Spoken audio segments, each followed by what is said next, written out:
Assalamualaikum warahmatullahi wabarakatuh.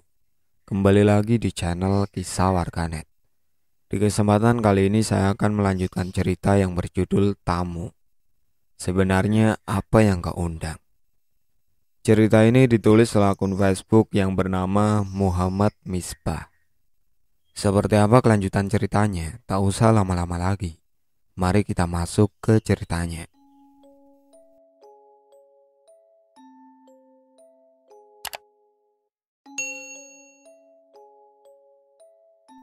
Apa itu, Kak? Tanya si Salma sambil melihat ke langit-langit. Aku langsung narik tangan dia dan ngajak dia pergi. Sal, ayo kita ajak semua orang keluar dari sini. Tidak ada waktu lagi. Aku dan Salma lari ke bawah. Patung itu ada di bawah tadi, Kak. Emang apa yang sebenarnya terjadi, Kak? Apaan tadi yang merayap di jendela? Kata si Salma ketakutan. Bibiku dan nyokapku terlihat sedang asik bermain dengan Rasya. Sementara itu bokapku dan paman Roy masuk ke rumah. Pas aku turun ke ruang tamu, aku terkejut. Kenapa ada mereka di sini, Sal? Kataku panik. Sasa, sudah lama gak bertemu. Sapa bibiku. Tuh ada kakak Sasa. Lihat Rasya, tuh kakak Sasa. Lanjut bibiku sambil ngarahin Rasa ke arahku. Mobil bibi mogok, jadi mereka terpaksa menginap dulu di sini, Kak. Terus kita harus gimana? Si Salma bikin aku bingung aja. Yang bikin aku terkejut dan khawatir adalah Rasya. Bayi kecil ini, dia bakalan dibunuh juga. Dia hanya bayi tak berdosa. Kenapa kalian ada di sini? Aku berteriak kencang ke arah bibiku dan Rasya, hingga Rasya menangis. Lalu dengan cepat bokapku menampar pipiku. Dasar gak sopan, kesal bokapku. Kalau gini, mending kamu dikurung aja di kamar. Bokapku menarikku. Aku terus memberontak berusaha melepaskan diri. Pah, please dengerin aku dulu. Pah, kita bisa mati kalau kita ada di rumah ini. Kita harus keluar. Kita harus... Percuma saja. Berapa kali pun aku ngomong, bokapku gak ngedengerin aku. Dan aku dimasukin dan dilempar ke kasur.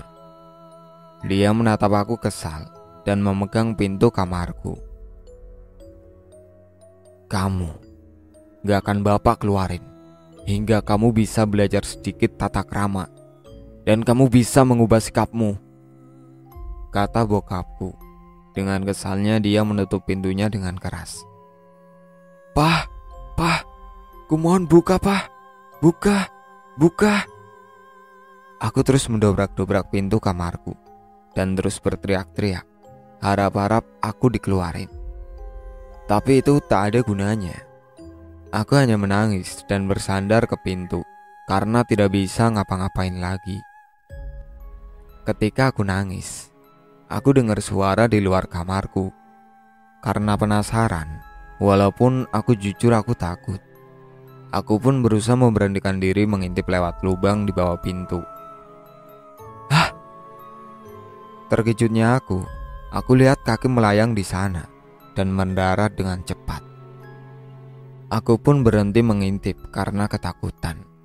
Lalu sesaat kemudian, aku mendengar pintu kamarku seperti didobrak sesuatu. Sekali lagi, aku penasaran dan aku mengintip lagi dari lubang bawah pintu. Saat aku lihat, tidak ada apa-apa di sana dan aku berdiri menjauh dari pintu. Krek! Aku mendengar suara kunci yang dibuka. Aku sekarang mulai takut dan panik. Perlahan pintu terbuka dan aku melihatnya. Sosok itu begitu seperti perempuan, tinggi, melotot ke arahku dengan tersenyum lebar. Karena aku panik, aku pun mendorong pintu itu supaya dia tidak masuk ke kamarku. Tapi makhluk itu terus mendobrak-dobrak pintu, berusaha masuk. Aku menjerit-jerit berusaha menahan pintu itu. Kenapa lagi dengan Sasa? Dia teriak-teriak gitu. Tanya nyokapku ke bokapku yang baru saja sampai ruang tamu. Sepertinya kejiwaannya udah mulai terganggu. Dia bilang kita semua akan mati. Dia benar-benar gila. Dia benar-benar gila jika dia serius mengatakan hal itu. Bokapku sepertinya benci banget sama aku. Dia harus dikurung hingga dia bisa mengetahui kesalahannya dan memperbaiki diri, lanjutnya. Tapi bukannya itu berlebihan. Walaupun begitu juga dia anak kita. Nyokapku mulai marah.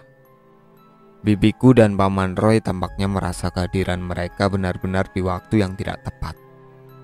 Mereka cenderung sering menundukkan kepala mereka. Kak, maaf ya, kita datang di saat yang tidak tepat. Kalau begitu, kami pulang aja, kata bibiku pelan sambil menggendong Rasa. Gak usah, gak apa kok. Kalian nginep aja di sini, kata bokapku tenang. Salma terlihat berusaha berbicara, namun dia menahannya. Bokapku yang melihat Salma langsung bertanya padanya. Kamu kenapa? Tanya bokapku. Tadi aku melihat sesuatu merayap di jendela kamarnya Kak Sasa. Dia merayap ke atas rumah kita.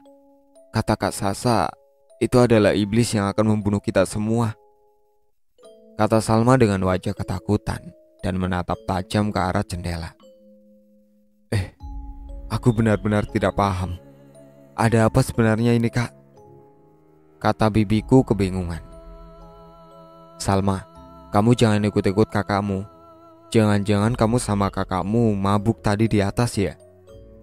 Bokapku benar-benar asal ceplos saja saat itu. Kalau Kak Sasa benar gimana? Lanjut Salma. Salma, ibu gak ngerti maksudnya. Apa yang... Nyokapku bertanya. Namun beberapa saat kemudian terdengar sesuatu. Brak! Sesuatu yang berjalan menuju ke arah mereka. Sesuatu itu terdengar berjalan, lalu merayap dengan cepat di atas mereka. Mereka terdiam dan saling tatap dengan wajah ketakutan. Salma memberanikan diri untuk menengok ke atas. Salma menengok ke atas sambil ketakutan. Tapi di atas sana tidak ada sesuatu. Lalu tiba-tiba terdengar dari arah dapur teko yang airnya mulai meluap mengenai api kompor. Nyokap aku panik dan langsung berlari ke dapur. Nyokapku berteriak kesakitan. Bokapku dan yang lainnya pun berlari menuju ke dapur untuk melihat nyokapku. Begitu terkejutnya mereka, teko yang tadi dipakai untuk masak air itu meledak. Airnya mengenai wajah nyokapku dan apinya menyambar ke baju nyokapku. Sekarang wajah nyokapku menjadi merah dan melepuh. Kedua matanya pecah, kulit wajah melepuh terkelupas, dan darah dari wajah mengucur. Bajunya perlahan habis, tapi untungnya badannya tidak benar-benar terbakar. Bibiku dan Salma berteriak, sementara bokapku terjatuh dan panik tidak percaya dengan yang dilihatnya. Marah! Teriak bokapku sambil nangis. Roy yang ketakutan berusaha berlari keluar. Namun saat dia memegang pintu keluar, tangan kanannya yang memegang pintu perlahan memutar dan tulang-tulangnya terdengar patah. Tangan kanannya perlahan berputar dan akhirnya tangannya terbalik. Roy berteriak sambil mundur perlahan dan kesakitan. Tangan kirinya memegang tangan kanannya. Bibiku yang melihat suaminya yang tangannya terbalik menjerit, lalu menaruh Rasya di sofa. Bibiku pun berlari mendekati Roy. Roy, teriak bibiku. Nyokapku yang kesakitan karena wajahnya hancur pun terjatuh ke lantai. Dan semua barang yang ada di dapur bergerak dan bergetar perlahan. Pisau, piring, sendok, dan garpu berjatuhan dari tempatnya. Lalu tiba-tiba semua berhenti bergerak. Marah! Bokapku mendekati nyokapku yang pingsan. "Marah, ada apa ini? Apa yang terjadi padamu? Kenapa ini? Ada apa ini?" Bokapku kesal dan langsung mengamuk, mengobrak-ngabrik semua barang di sana. Salma menatap beberapa pisau yang bergetar di depan bokapku. "Ayah!" Salma teriak. Lalu pisau-pisau itu perlahan mengarah dengan sendirinya ke arah bokapku. Sret! "Awas!" Salma berlari ke arah bokapku dan mengorbankan dirinya. Salma menyelamatkan bokapku dari pisau-pisau yang melesat seperti tembakan pistol ke arahnya.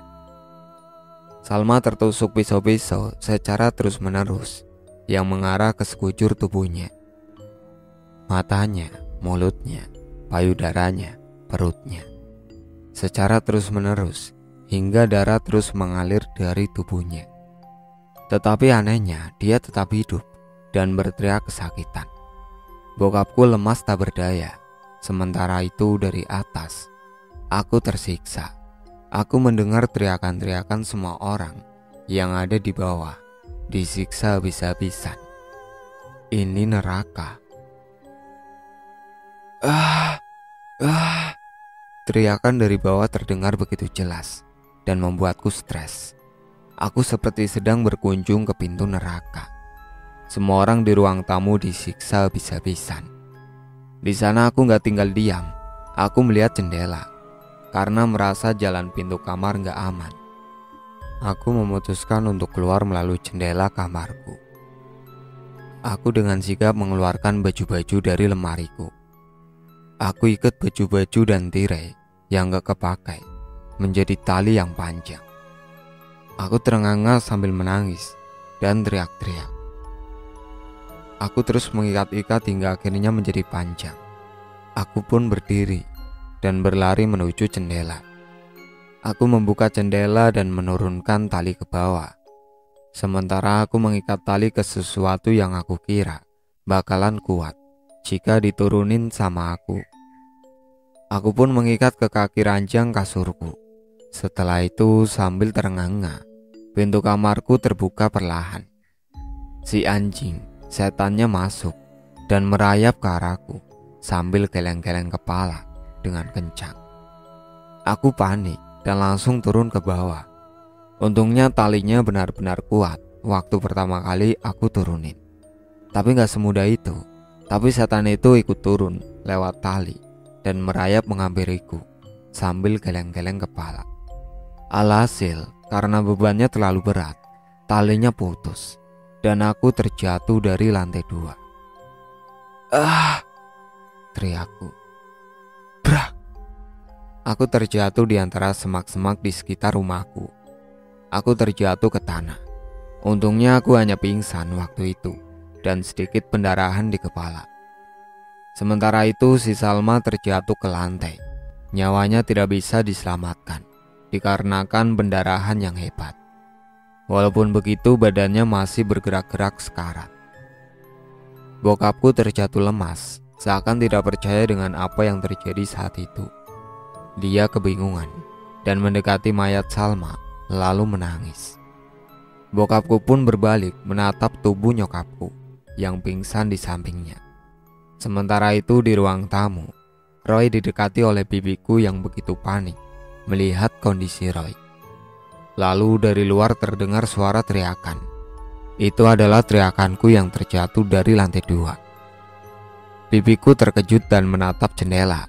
Dia berjalan menuju jendela dan membuka tirai. Dia panik saat dia melihat kakiku dan berusaha membuka pintu. Namun pintu keluar benar-benar tidak bisa terbuka sama sekali. Bibiku gedor-gedor jendela dan terus meneriaki namaku. Bibiku berusaha membuka pintu depan, tapi gak kebuka juga. Sambil kesakitan, Roy berdiri, lalu berusaha mendobrak pintu keluar dan menendangnya. Tapi itu semua sia-sia. Pintu terkunci dan hampir tidak bisa terbuka ataupun dihancurkan. Bokapku pun berlari ke ruang tamu sambil mengambil palu dari dapur. Dia pun melempar palu tersebut ke arah kaca jendela. Namun yang terjadi adalah palu itu malah memantul kembali ke arah wajah bokapku. Alhasil palu melukai kepala bokapku hingga mengeluarkan darah. Bibiku terkejut dan menutup mulutnya dengan tangan kirinya. "Sebenarnya apa yang terjadi di sini?" tanya Roy sambil menangis. Bibiku jongkok sambil nangis dan terlihat frustasi. Di samping itu, Rasya terdengar menangis. Saat itu bibiku ingat sama Rasya, dan saat bibiku akan melihat ke arah Rasya, Rasya sudah dipeluk setan cewek itu dan dibawa pergi merayap ke lantai 2 dengan cepat. "Rasya!" Bibiku teriak histeris dan berdiri berusaha mengejar setan itu. Tapi saat dia berlari, bibiku terembas ke tembok langit-langit. Namun tidak sekali, badannya digedor-gedor ke tembok terus-menerus dan perlahan keluar asap yang memperlihatkan setan itu mencekik bibiku. Setan itu berteriak bising dan terus menggedor-gedorkan badan bibiku ke tembok. Setelah itu setan itu melepaskannya dan merayap pergi. Bibiku terjatuh ke lantai dan pingsan. Roy, sebagai sang ayah, tidak membiarkan bayinya dibawa makhluk itu. Dia berlari ke lantai 2 dan mencari-cari setan itu. Setan itu terlihat merayap di langit-langit, tetapi rasa tidak ada pada setan itu. "Sial, di mana bayiku?" teriak Roy sambil berputar-putar dan mencari keseluruhan kamar di lantai 2. Namun Roy tidak dapat menemukan Rasya. Bokapku menggendong bibiku ke sofa sambil memperhatikan sekeliling. Lalu bokapku ke dapur dan menggendong nyokapku juga ke sofa. Roy kembali dari atas dengan wajah putus asa. Tampaknya dia tak berhasil menemukan Rasya sama sekali. Bokapku duduk sejenak di kasur sambil terlihat berpikir keras. "Kita harus keluar secepat mungkin," kata bokapku. Lalu seperti sebuah keajaiban, pintu depan terbuka dengan sendirinya. Dari pintu itu masuk seseorang misterius memakai jubah hitam, dan dia berkata kepada Roy dan bokapku, Keluar mana? Padahal keseruan ini baru saja akan dimulai," kata orang itu santai. Mataku terbuka, aku terkejut sekali. Di sini gelap banget, tidak ada cahaya sedikit pun. Aku benar-benar panik dan berusaha untuk berdiri, walaupun merasakan sakit di kepalaku. Di mana ini? Apa aku mati?" kataku panik dan memperhatikan sekeliling. Saat aku memperlihatkan sekeliling, aku melihat sebuah cahaya putih seperti sebuah lampu, dan di bawah cahaya itu ada suara bayi yang menangis. Rasya, apa itu Rasya?" Tak lama setelah itu dari kegelapan muncul sebuah tangan yang panjang dan membawa Rasya pergi. Aku pun berusaha mengejar tangan itu, tapi tangan itu menghilang. Sial. Perasaan aneh mulai muncul di belakangku. Karena aku takut, aku pun berlari ke arah cahaya. Aku memperhatikan sekitar dari tempat bercahaya itu. Aku gak tahu apaan itu, tapi tiba-tiba tangan-tangan panjang itu memeluk dan meremas-remas payudaraku. Terus aku ditarik ke sebuah cahaya, dan akhirnya aku terbangun. Aku terbangun di gudang rumahku yang gelap, yang hanya diterangi satu lampu di atasku. Sembari diikat kursi, dan ternyata bukan cuma aku. Kalian? Mama? Bapak? Bibi? Paman? Salma? Aku terkejut melihat keadaan mereka yang diikat melingkariku. Aku teriak-teriak ke arah mereka sambil berusaha melepaskan diri. Aku diikat sangat kuat di tangan dan di kaki. Seseorang dari kegelapan terdengar perlahan berjalan menuju ke arahku. Lalu aku lihatlah orang itu. Ternyata orang itu seorang kakek tua yang sudah sangat keriput. Kamu udah sadar ya?" kata kakek tua itu sambil tersenyum. Aku tatap tajam dengan wajah kesal. "Siapa lo? Apa yang lo mau?" sentakku. Kakek tua itu berjalan mendekat dan mendekatkan wajahnya ke arah wajahku. Kini wajahnya semakin dekat dan dia menjilati wajahku. Tangannya perlahan meraba-raba tubuhku dan meremas-remas payudaraku. Aku gak terima dengan perlakuannya. Aku gedorin kepalaku ke wajahnya. "Bangsat loh!" teriakku. Kakek tua itu mundur kesakitan, tetapi dia malah tertawa. "Berani sekali ya kamu. Apa yang lo lakuin sama keluargaku? Apa yang lo lakuin? Siapa lo?" Aku terus berteriak padanya. Semua kata-kata kebun binatang terus berkeliaran. Umbatan-umbatan mengindahkan suasana yang mencekam ini. Orang itu menatapku bosan. "Kau begitu membosankan," katanya santai. Saat itu satu persatu keluarga aku terbangun dari pingsannya, kecuali Salma. Dia telah tewas bersimbah darah. Saat nyokapku bangun dia kaget. Dia teriak-teriak, gelap. Iya, dia menjadi buta. Kenapa ini? Chris, aku kenapa?" teriak nyokapku.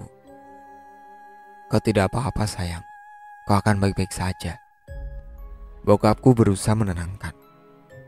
"Kita ada di mana? Apa yang terjadi?" "Roy, kakak," teriak bibiku sambil menangis. Mereka memberontak berusaha melepaskan diri dari ikatan kursi.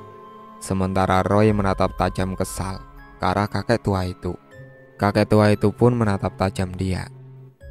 Kakek tua itu pun pergi ke arah kegelapan, kembali lagi membawa 2 buah pisau dan menusukkannya ke kedua mata Roy.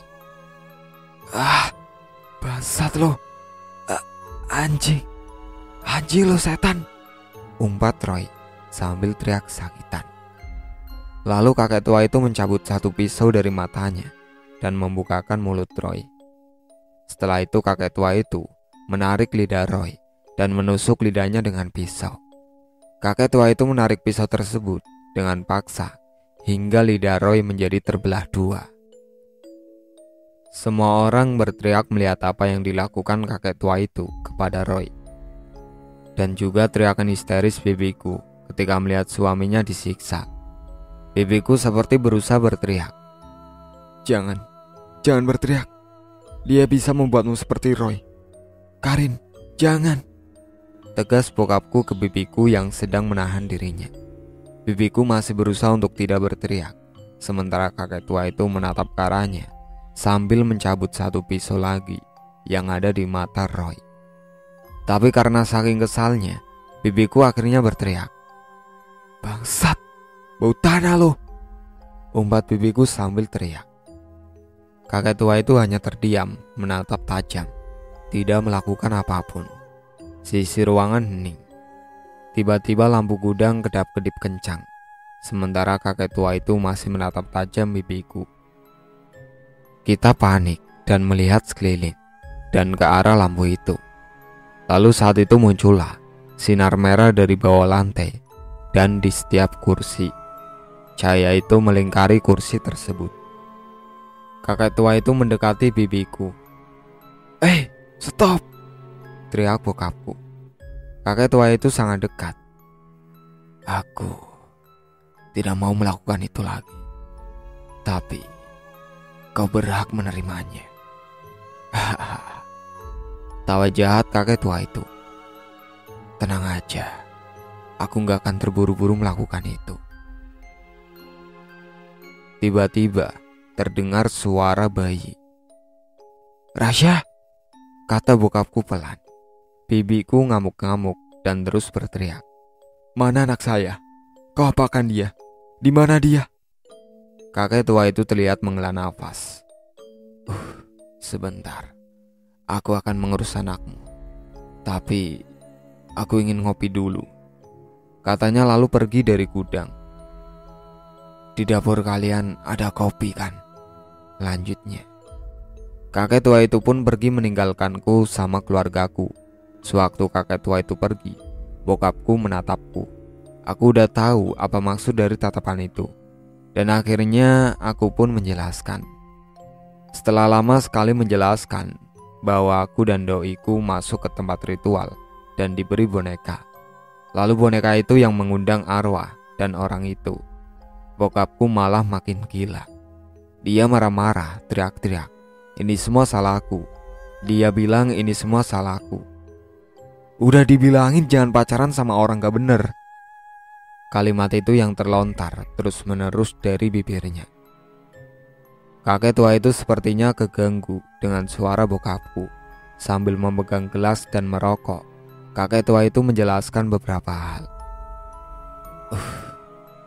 Jadi kamu percaya saja dengan artikel yang ada di internet? Hah, internet tidak selalu benar. Mereka hanya ingin popularitas saja. Kakek tua itu menaruh gelasnya dan mengeluarkan patung penari dari sakunya. Ini, patung ini bukanlah penyebab ini semua. Jelas kakek itu sambil menatapku. Sasa hanya bengong kebingungan. Lalu apa? Tanyanya. Kakek tua itu perlahan berjalan ke arahnya dan menjelaskan lagi. Dari awal, aku sudah mengincarmu, Sasa. Hah? Dari mana lo tahu namaku? Teriak Sasa. Sini, lihat wajahku. Sini. Kakek tua itu memperlihatkan sebuah keajaiban.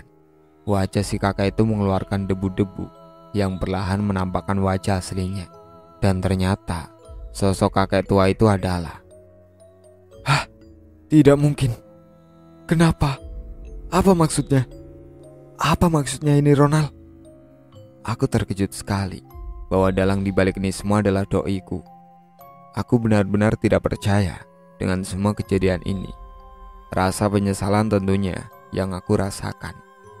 Aku tidak menuruti kata nyokap dan bokapku. Jika dari dulu aku tidak ikut pergaulan seperti ini, mungkin kejadian seperti ini tidak akan pernah terjadi. Kenapa? Kenapa lo lakuin ini? Kenapa? Kenapa? Aku stres dan berteriak-teriak kesal. Sementara bokap dan bibiku menatap Ronald dengan sinis. Kenapa kalian menatapku seperti itu, ah? Tanyanya santai sambil menghisap rokoknya dan mengembuskan asapnya. Lo emang bangsat, Ronald. Bangsat lo. Bangsat lo, anjing. Umpat Sasa. Gak malu kamu ngomong kasar di depan bokap lo yang temperamental kayak gitu? Gak takut lo? Ajak Ronald sambil tersenyum tipis. Apa kamu bilang, Ronald? Bokapku terlihat semakin kesal dan melihat sikap si Ronald. Aku pacaran.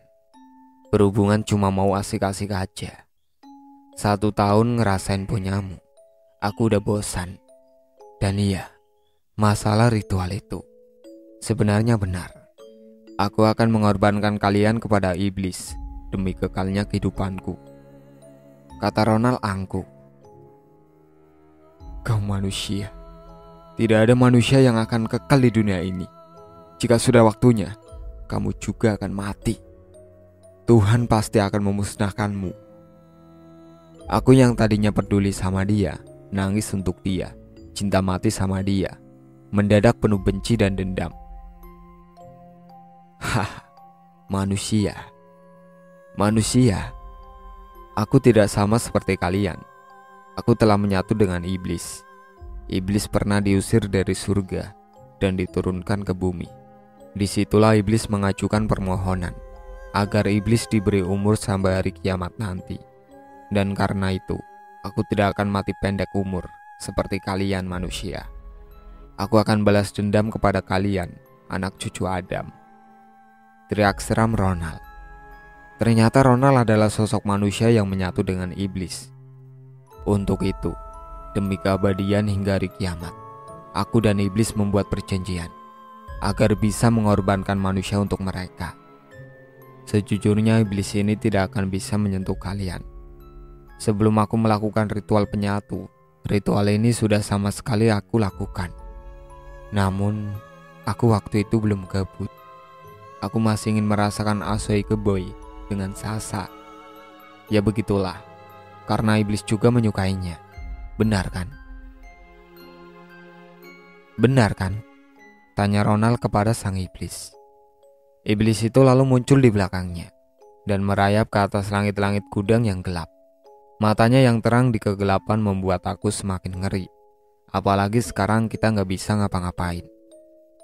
Rasya terdengar menangis terus-menerus. Dilihat dari wajahnya, Ronald terlihat jengkel dengan tangisan itu. Lalu saat itu juga Ronald menyuruh iblis itu untuk mengurus bayi itu. Yang kita tahu arti dari mengurus itu.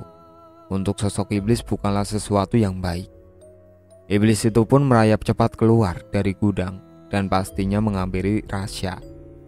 Dan dari saat itu tangisan Rasya semakin kencang, dan kencang. Lalu perlahan menghilang. Bibiku ngamuk-ngamuk lagi. Jujur aku udah muak dengan semua ini.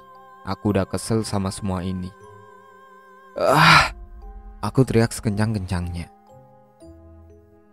Kamu kenapa? Tanya Ronald ke aku. Gak kenapa-napa. Aku menatapnya sambil tersenyum kecil. Aku udah kehabisan banyak waktu. Ronald pun pergi ke belakang kita. Dikarenakan kita dalam gudang, dia tampak sedang mencari sesuatu. Iya, bukan garpu taman, bukan juga skop, bukan juga golok. Gak seru. Aha, ini dia.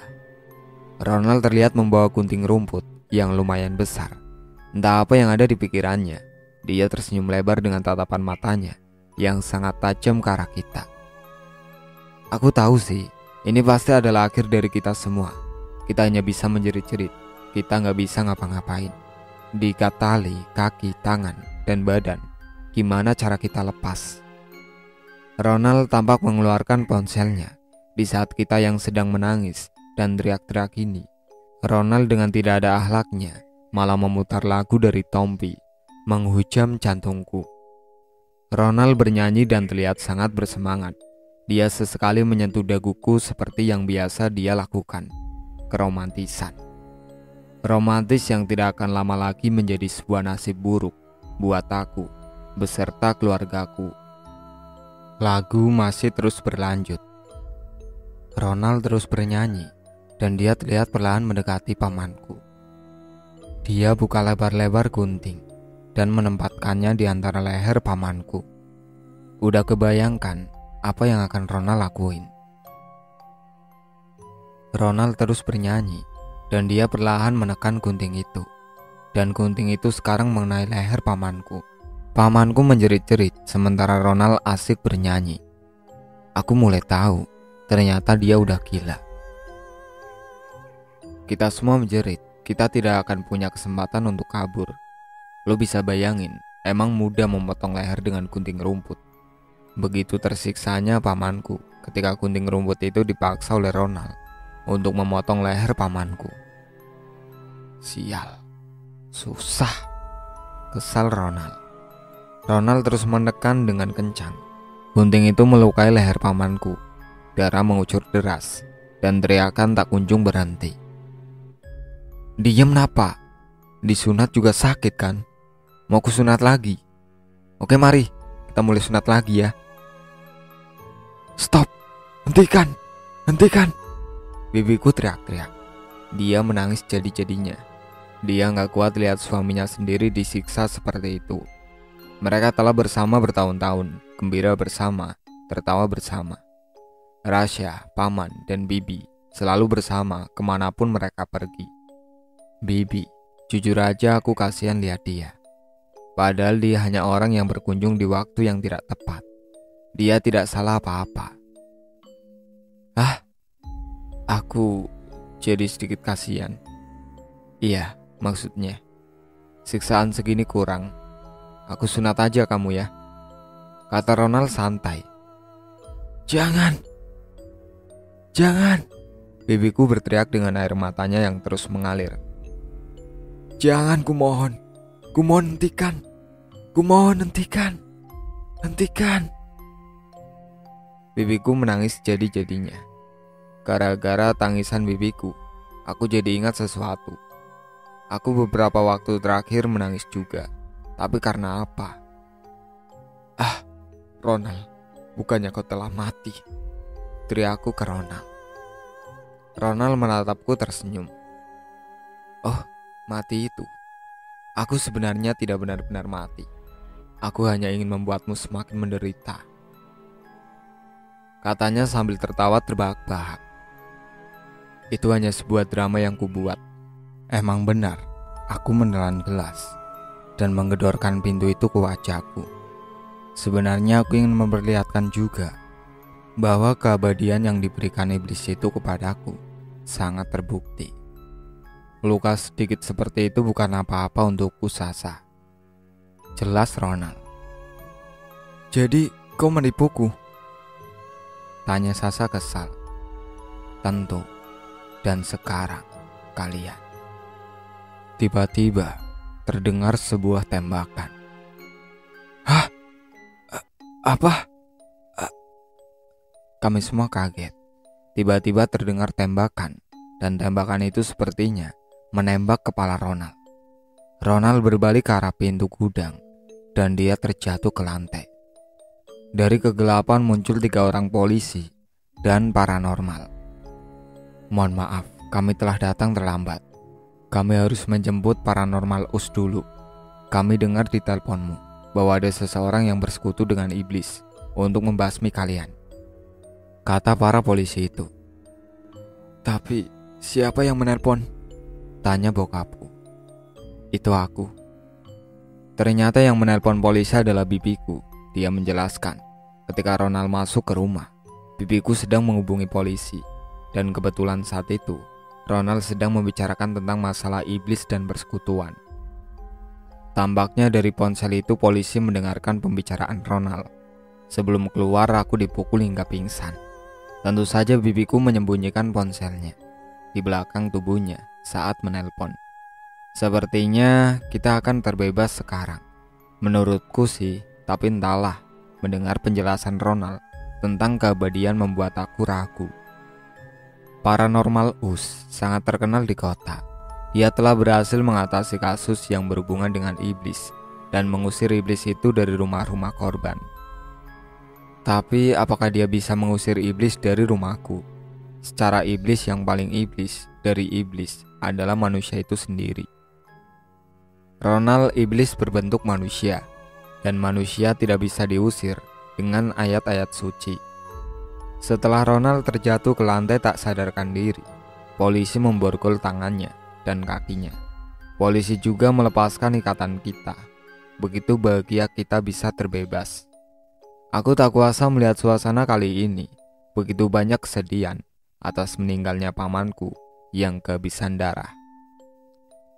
Salma, Mama. Meninggalnya Salma dan bokapku terlihat menangis sejadi-jadinya sambil memeluk tubuh nyokapku dan Salma. Bibiku juga memeluk erat suaminya. Aku gak tahu, aku gak bisa menangis lagi setelah semua kejadian ini. Hah, dia sadar. Ronald saat itu tersadar dari pingsannya. Kami memutuskan untuk pergi dan membawa mayat-mayat ke tengah rumah. Satu persatu kami membawa mayat keluargaku. Sedangkan polisi masih menindih Ronald. Dan paranormal US seperti sedang melakukan pengeluaran iblis dari dalam diri Ronald. Baiklah, ayo keluar, teriak bokapku di ruang tamu. Terlihat ada 3 mobil polisi di luar dan 3 polisi. Mereka berlari ke arah kami. Tapi saat polisi itu mulai mendekat, dari arah samping tiba-tiba mereka diterkam oleh sosok makhluk. 3 polisi itu terjatuh ke tanah, dan 1 di antara mereka dicabik-cabik di daerah dadanya. Makhluk itu mengeluarkan jantung polisi itu, dan 2 polisi lainnya berusaha menembaki makhluk itu. Kita yang dari dalam rumah hanya melihat dengan wajah ketakutan dan terkejut. Dan suara aneh terdengar dari arah gudang. Suara aneh itu juga bersamaan dengan cahaya merah dan teriakan polisi. Para polisi terlihat terlempar dari ruangan itu, sementara paranormal US tampak berjalan keluar dari gudang tanpa kepala, lalu terjatuh.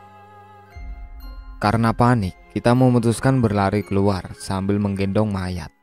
Bokapku menggendong pamanku, aku menggendong adik, dan bibiku menggendong nyokapku. Kita keluar. Iya, kita berhasil keluar.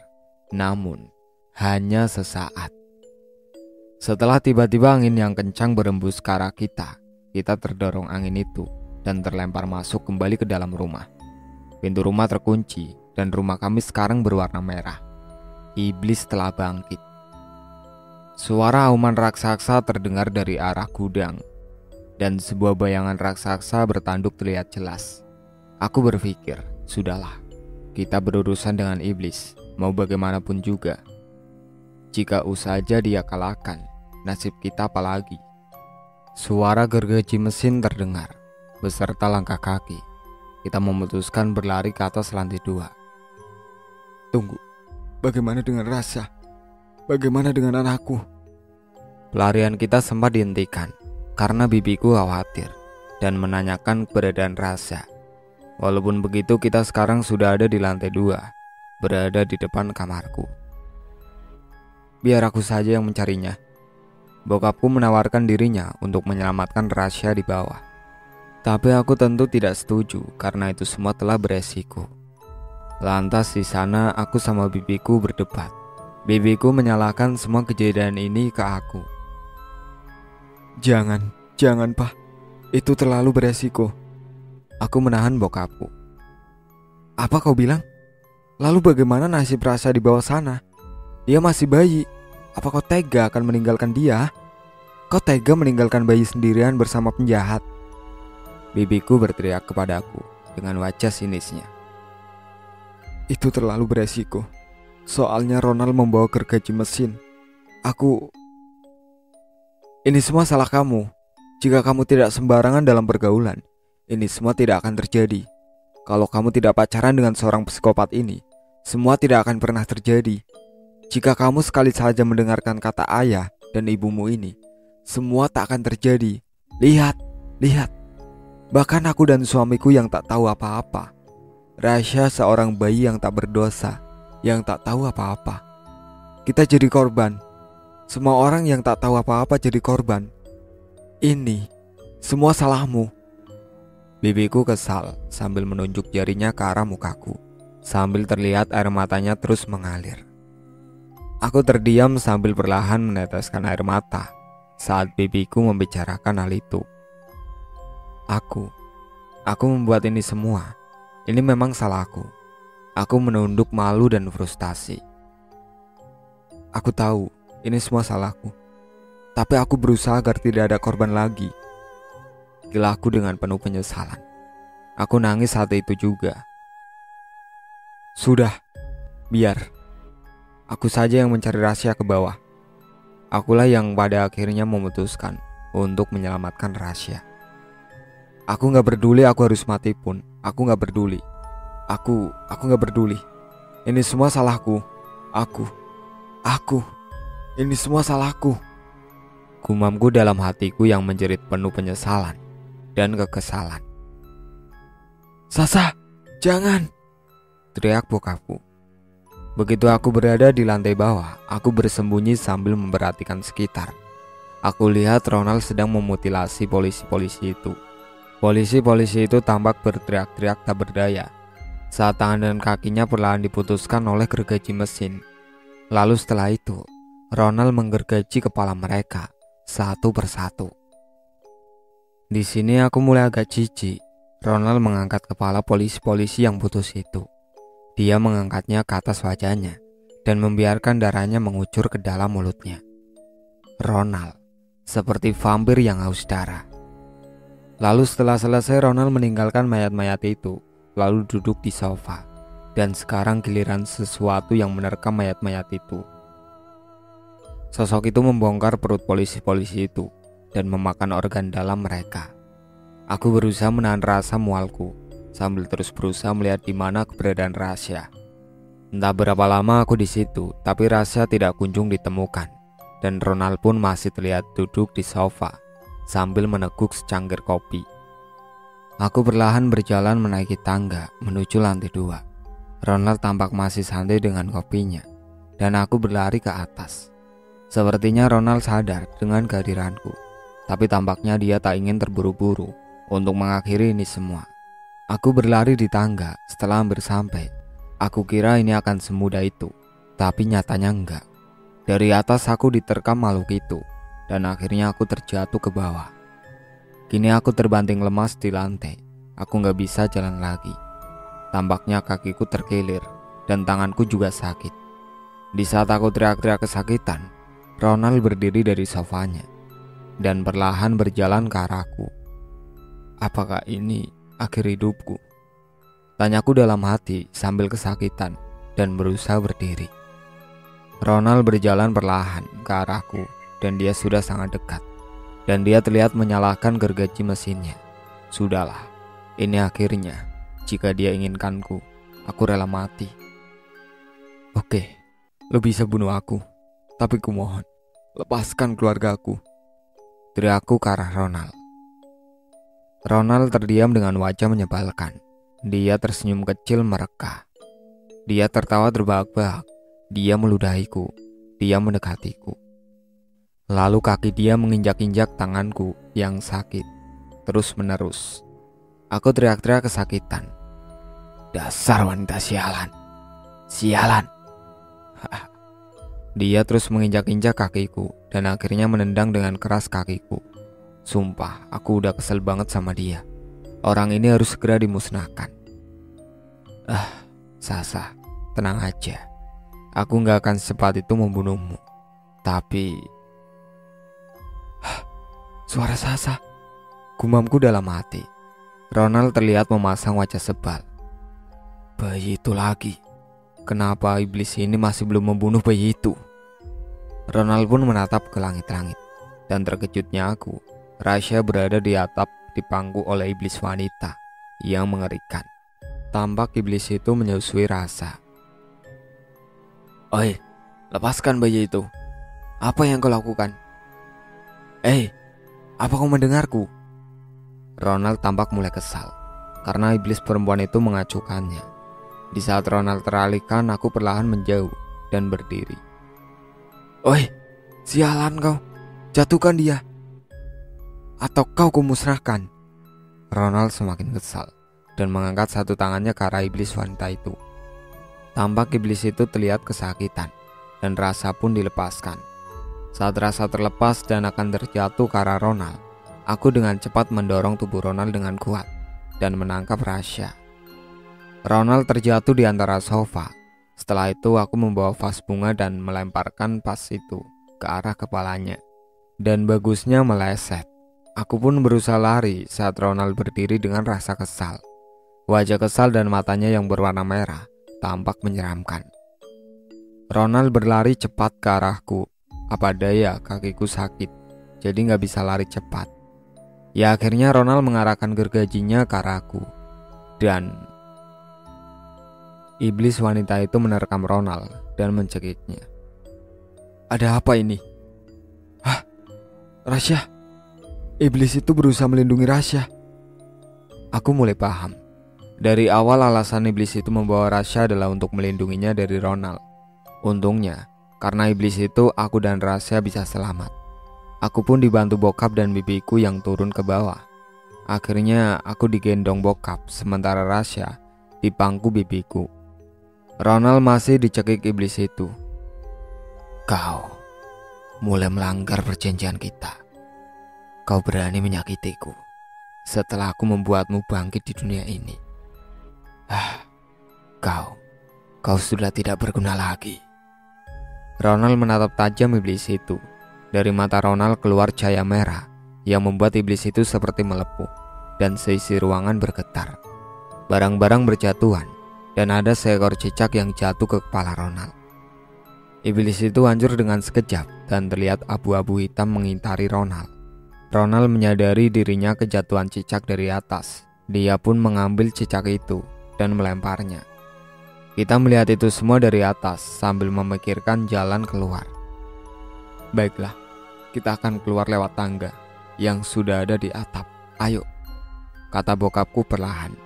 Kita pun berlari ke arah atap sementara Ronald berdiri dan menyalakan kembali gergajinya. Ronald tampak berlari dengan cepat sambil menggeram dengan suara mengerikan. Kita masuk ke sebuah kamar yang mempunyai tangga untuk naik ke atap. Kita mengunci kamar itu, dan karena di kamar itu ada sebuah rak dan kursi, kita menghalangi pintu itu dengan kursi dan rak itu. Setelah selesai, kita pun naik ke atas. Tapi aku melihat sesuatu di sana. Kita sekarang ada di atap dan tangga sudah stay di sana. Dengan cepat tangga oleh bokapku diturunkan. Baiklah, siapa yang pertama? Tanya bokapku panik.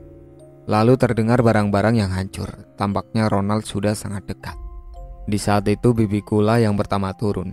Dia menitipkan Rasya ke bokapku. Kita selamat sepertinya sekarang. Tapi saat bibiku turun, karena mungkin ia panik, ia tidak menempatkan kakinya pada titian. Dia terjatuh sambil menarik tangganya juga. "Bibi!" teriakku panik.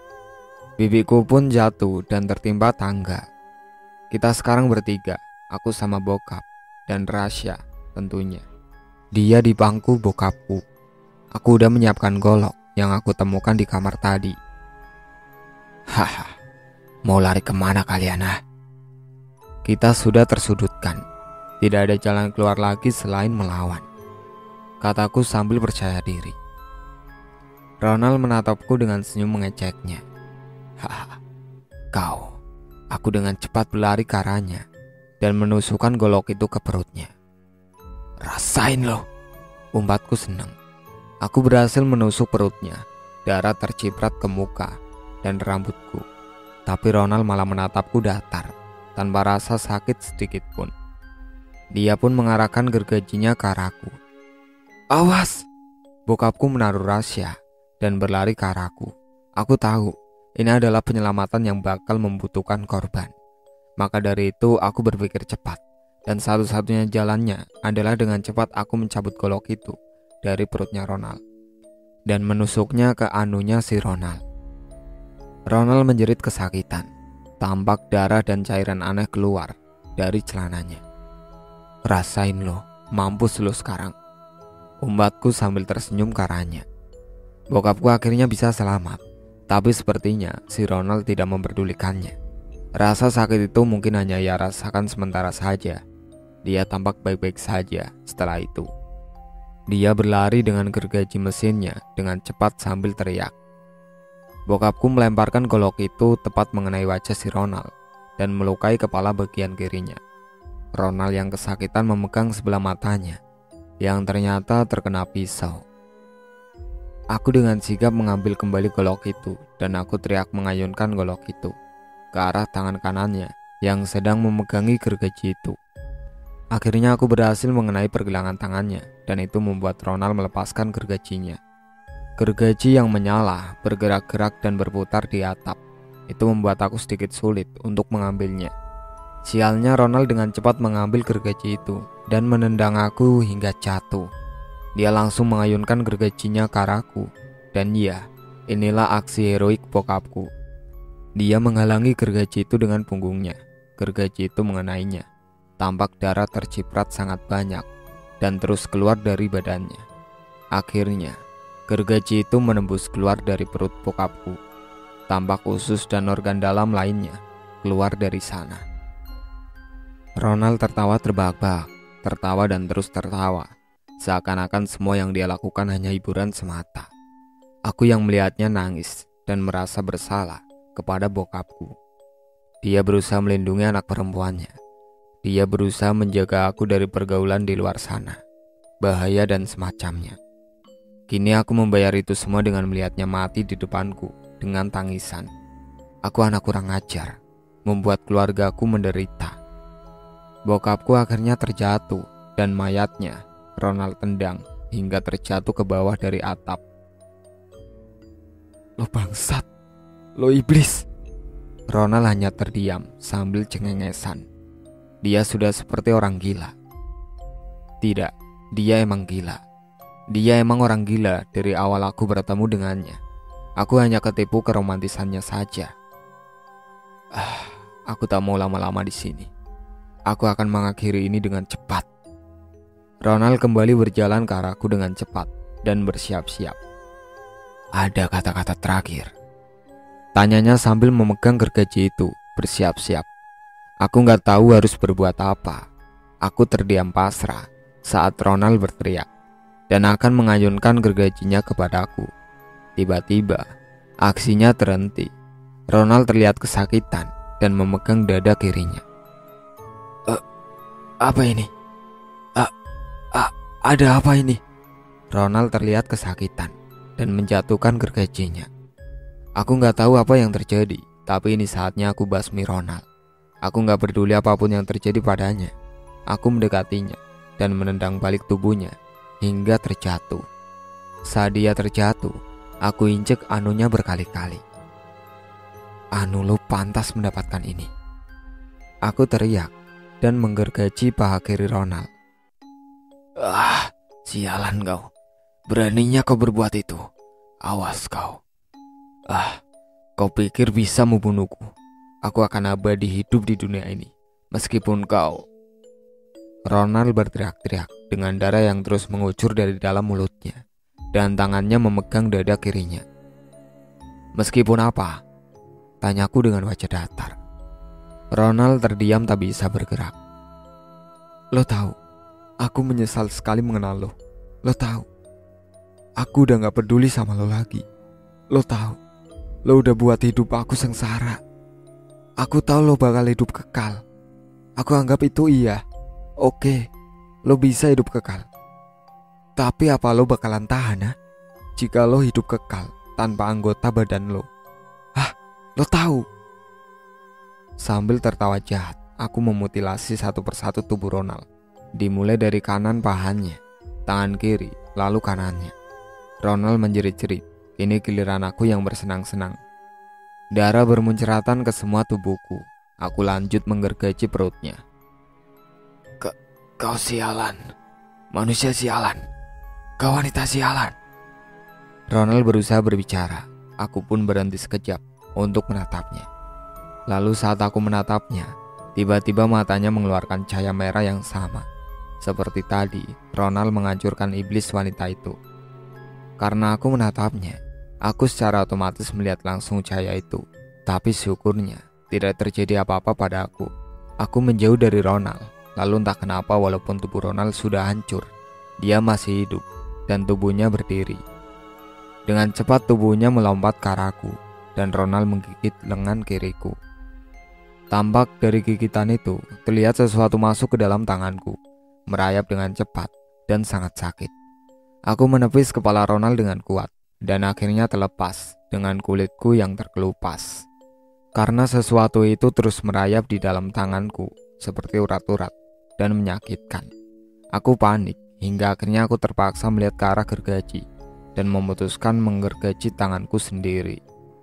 Hingga menjerit-jerit tanganku putus. Aku gak peduli dengan tanganku. Yang penting saat itu aku bisa terbebas dari sesuatu yang merayap di dalamnya, daripada aku harus mati. Lalu saat aku lihat tanganku, ternyata tidak ada sesuatu apapun. Itu hanyalah halusinasi saja. Kau tertipu. Apa lo bilang? Apa? Dengan rasa sakit aku tahan rasa sakit itu. Aku ambil lagi gergaji, dan dengan sebelah tangan, aku hancurin tubuh Ronald hingga tak tersisa. Lo mending gak pantas punya kepala. Aku gergaji semuanya, begitu dengan kepalanya, hingga hancur. Setelah itu aku teriak-teriak. Ini adalah akhirnya. Akhirnya semua telah selesai. Teror ini akhirnya selesai. Ronald tidak terlihat hidup ataupun bergerak. Tubuhnya sudah seperti bubur. Tubuhku seperti mandi darah saat itu. Aku berhasil. Aku berhasil ngebunuh lo. Aku pun perlahan berjalan ke arah Rasya dan memeluknya. Aku turun ke bawah dan membuka pintu. Akhirnya semua telah selesai. Matahari tampak keluar dari peristirahatannya. Mobil polisi terlihat berdatangan. Kita berhasil, Rasya. Kita selamat, kataku pelan dengan penuh rasa senang. Aku perlahan menatap ke arah bibiku. Bibiku tampak masih bergerak. Dia masih hidup dan aku pun terjatuh. Sebelum akhirnya aku menutup mata. Aku melihat ke arah polisi dan juga Rasya dan tidak lupa melihat ke arah rumahku. Polisi tampak sebagian masuk ke dalam, dan yang lain ada di sekelilingku. Bibiku pun diangkut oleh mereka ke sebuah mobil ambulan yang tidak lama datang setelah itu. Rasya dia dipangku oleh polisi juga. Aku lihat sesuatu di bajunya, seekor cicak yang berlumuran darah, dan cicak itu melompat dari baju Rasya dan merayap cepat ke jalanan. Aku juga dimasukkan ke dalam ambulan, dan inilah akhir kisahnya. Tahu kan kesalahan aku? Aku menjadikan dunia malam menjadi hiburanku, berkenalan dengan orang-orang yang bahkan tidak kukenal. Yang pasti harus kalian perhatikan, berhati-hatilah terhadap pergaulanmu. Karena bisa saja pergaulan lo merusak hidup lo. Mungkin gak akan seburuk hidupanku, tapi aku hanya memperingatkan ke lo semua. Iya, jika kalian sayang sama orang tua kalian, keluarga kalian, teman kalian, dan hidup kalian, biar kalian gak seperti aku. Itulah akhir cerita yang berjudul Tamu, yang ditulis oleh Muhammad Misbah. Sekian dari saya. Wassalamualaikum warahmatullahi wabarakatuh.